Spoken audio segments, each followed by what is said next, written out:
Alors, le montage d'une tour. On retrouve les éléments suivants. Un processeur, de la mémoire vive, une carte mère, un lecteur optique, DVD-ROM, graveur, la licence de Windows, une alimentation électrique, un disque dur et bien évidemment la tour.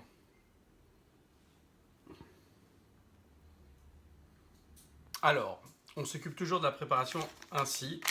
Moi, j'ouvre l'intégralité des paquets.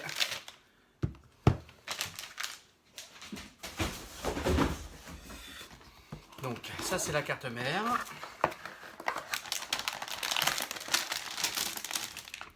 La carte mère, parce que c'est l'élément principal.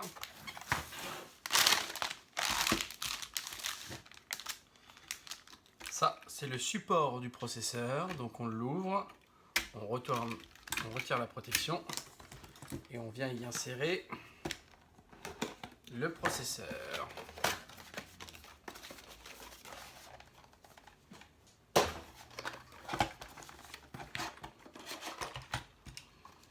La boîte du processeur est composée de deux éléments, le processeur en tant que tel et le ventilateur avec radiateur pour la dissipation thermique.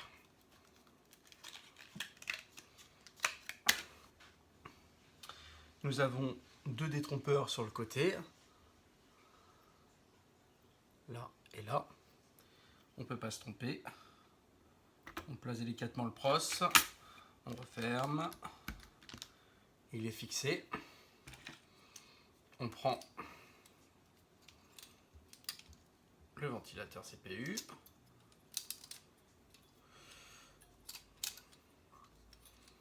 On s'arrange pour mettre le câblage du côté de l'emplacement du connecteur. On le met de chaque côté, on clipse, on clipse, on clipse, on clipse. Moi, je crée une boucle pour maintenir le câble correctement. Et voilà. On fait la même chose pour la barrette de mémoire.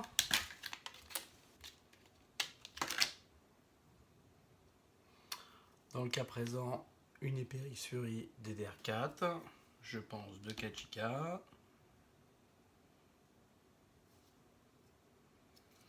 C'est pareil, là tu as des trompeurs, tu peux pas te tromper, ils sont présents aussi sur la carte mère. Et voilà. Là, on a le montage. CPU, ventilateur, barrette de mémoire. Donc ça, c'est bon. Tous les papillons suppléments, on les tèche pour libérer notre espace de travail. Ça, je vais le mettre de côté. Au niveau de la boîte de la carte mère, on retrouve les câbles SATA, c'est pour les branchements du disque dur et du CD-ROM, les drivers, les docks divers et la plaque de la carte mère qu'on met dans la tour. Et voilà, on retrouve ces connectiques. Donc ça, en attendant, je laisse dans la boîte. On va prendre l'alimentation électrique, c'est ce qui fournit le jus à tous les éléments. Il y a différentes qualités, il y a différentes marques. Plus tu la prends de bonne qualité, plus l'ordinateur tient longtemps, comme celle qui fournit le jus. Alors ce qui est important de savoir, c'est que il faut dans la plupart du temps prendre des 80+, c'est un signe de qualité. Là pour la tour qu'on fait, en fait on n'a pas besoin d'une très grosse puissance, donc on prend une 550 watts qui est amplement suffisant. Plus tu as d'éléments dans la machine, plus il y a de cartes graphiques, de disques durs, plus on doit faire monter la puissance de cette alimentation électrique.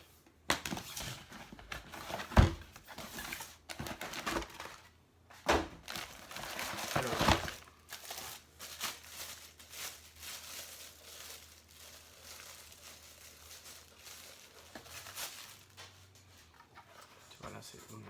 bonne alime. Donc ça c'est le cordon ombilical, branchement PCI Express, c'est branchement carte mère. Et après, tu as les câbles en complément, plus le câble de branchement d'alimentation. Voilà. Et la visserie. Ok, on passe à la tour.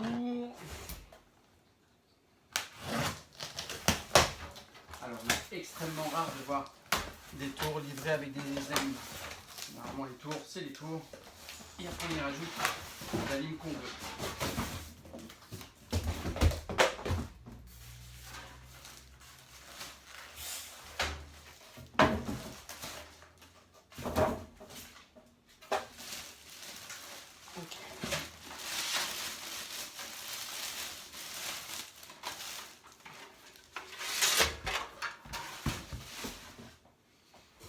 Et voilà notre tour.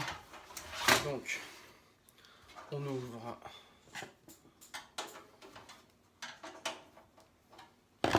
On ouvre la tour. Alors, ce qu'on va retrouver dans une tour neuve, c'est le pack de visserie, car elle est toujours livrée avec ses vis. Donc,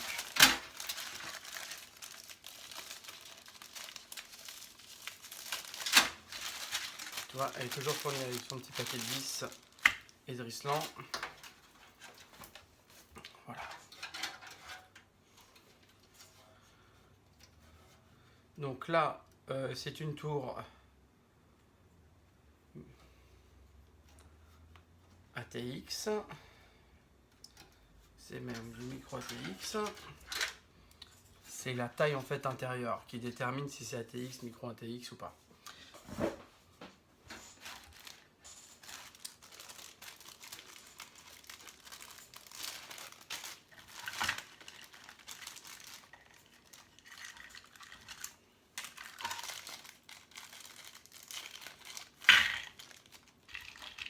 Donc on a des bitots de positionnement qu'on doit mettre à l'intérieur. Ça détermine en fait les emplacements où il y a les visseries sur la carte mère.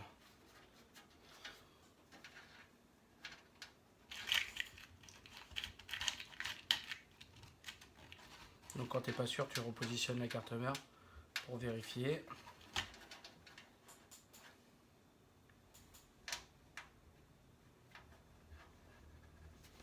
Des fois ça coince un peu mais c'est pas grave.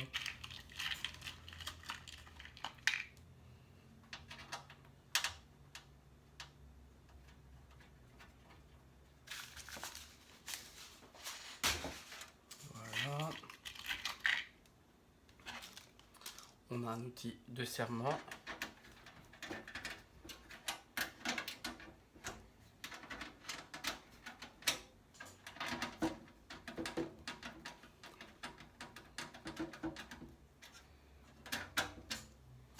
Parfait.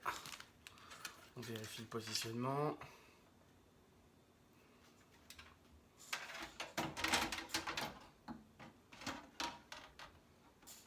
Ok.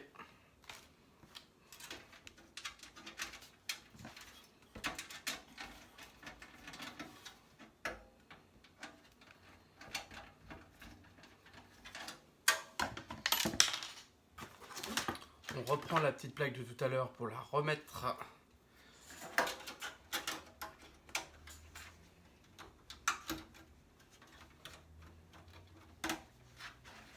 en position.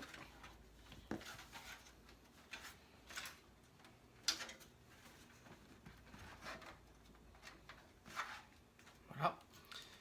On positionne la carte mère délicatement.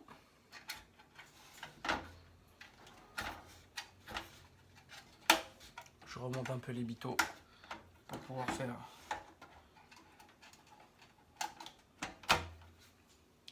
mon intégration. Derrière, est-ce qu'on est bon? Presque.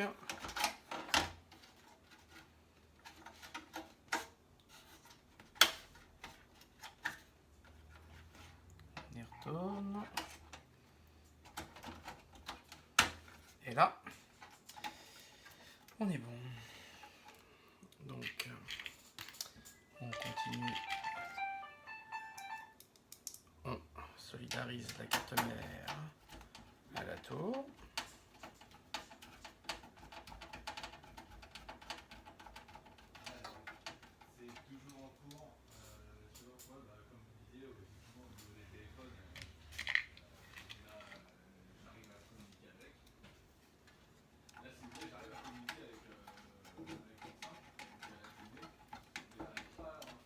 Ok.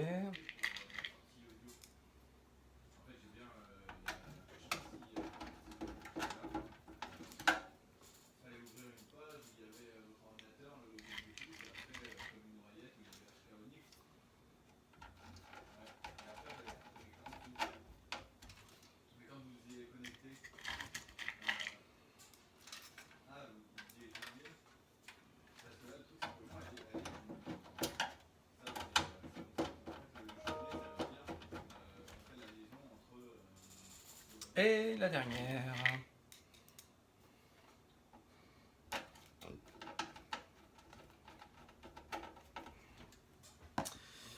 Donc cette carte mère a une carte graphique intégrée. Mais on pourrait rajouter une carte graphique ici pour avoir des performances vidéo supérieures. Ce qui n'est pas le cas dans le cas présent. Donc nous avons un disque dur de data qui va venir se mettre juste ici. Voilà.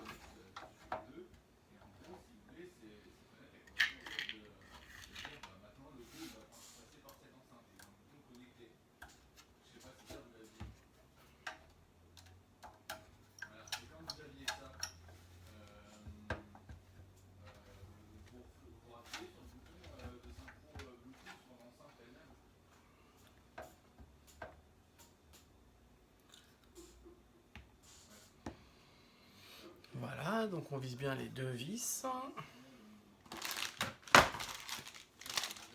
Donc prenons les petits connecteurs de disque dur. Ouh, il est beau dans celui-là. Donc le connecteur.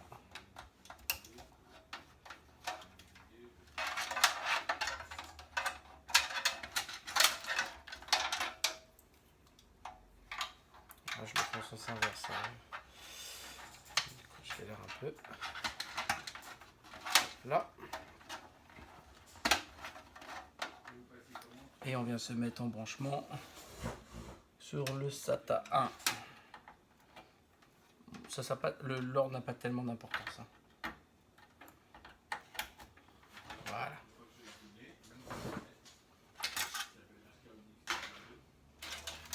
Donc sur votre carte mère, vous avez les branchements USB 3.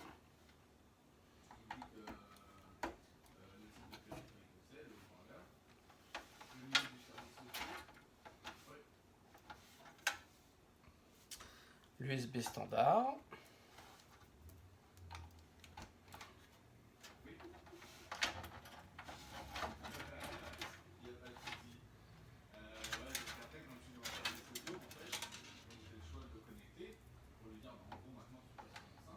Et le déport audio.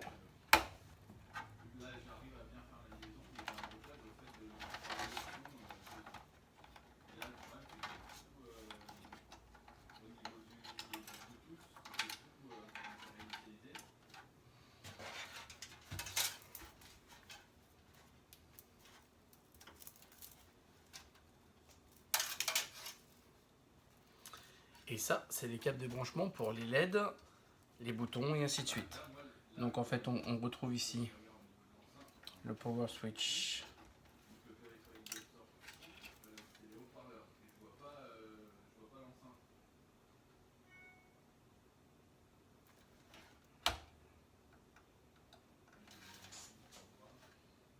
Excusez-moi, je me suis gouré. C'est power lead. Plus. Moins. HDD lead. Plus moins. Reset.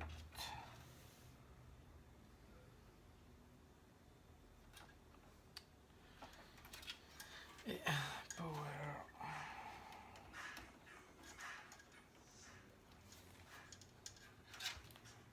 Et le buzzer.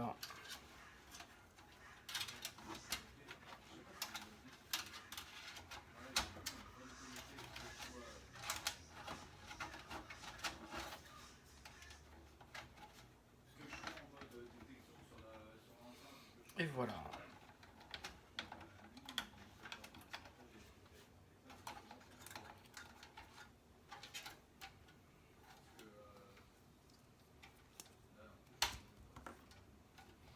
Ça, c'est le ventilateur d'extraction d'air. Pareil, le câble est extrêmement long. Parce que des fois, les boîtiers sont très très grands.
On introduit le lecteur CD.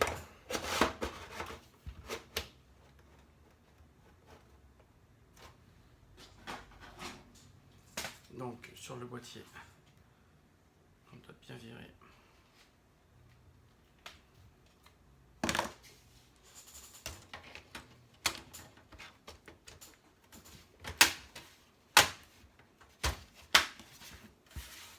Et le reboîtier.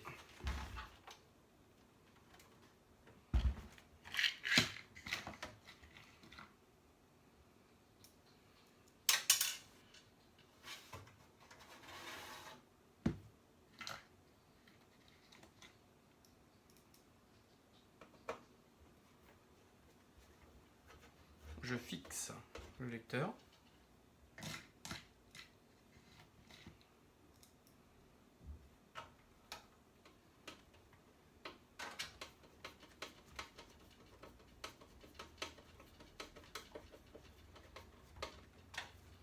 Voilà.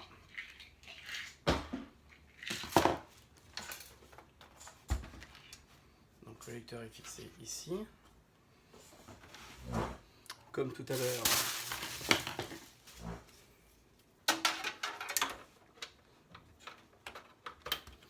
je branche le câble SATA, je viens sur le numéro 2.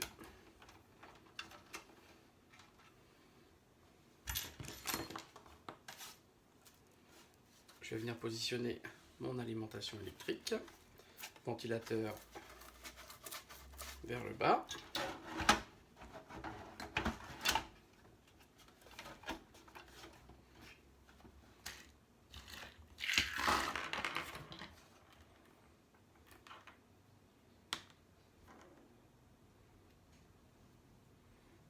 De la même façon, je la fixe.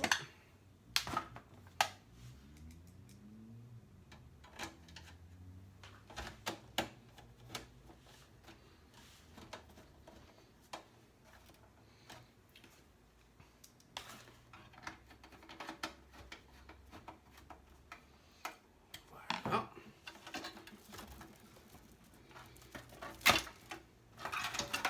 Alors, le plus gros des câbles, on l'appelle le cordon ombilical.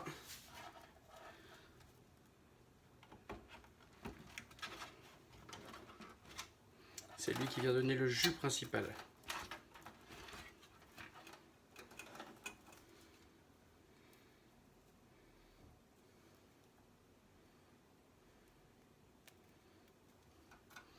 Et après, à ce niveau-là, nous avons une alimentation des ventilations.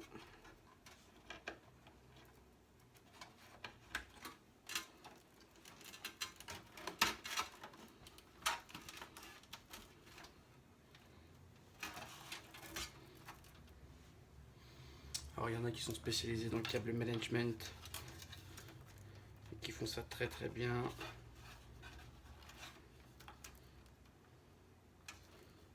Moi, je suis un bourrin. Ce qu'il faut, c'est éviter que les câbles bougent pour pas qu'ils viennent se mettre dans les ventilateurs. Après le reste, c'est que du visuel, mais dans une tour, beaucoup s'en foutent. Voilà. Ça, c'est un câble en rab pour un branchement de carte graphique.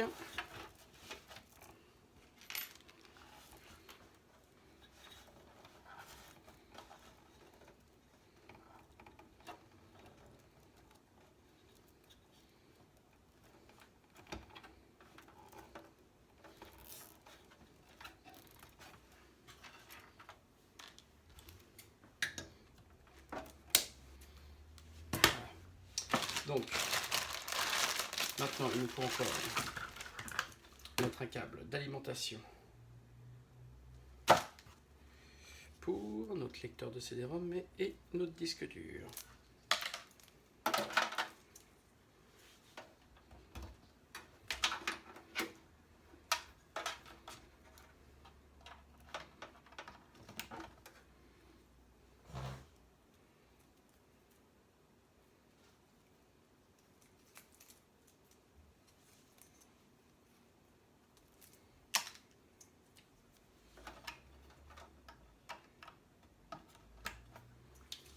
Et voilà.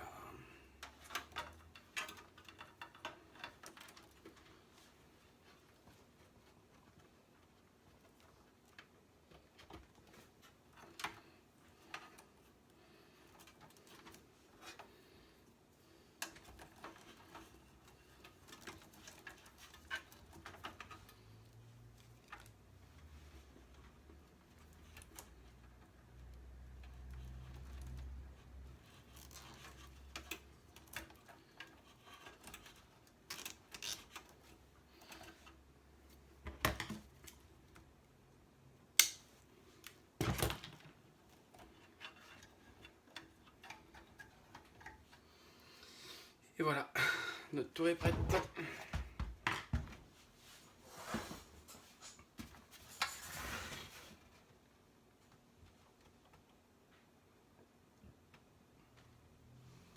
Et il n'y a plus qu'à l'installer.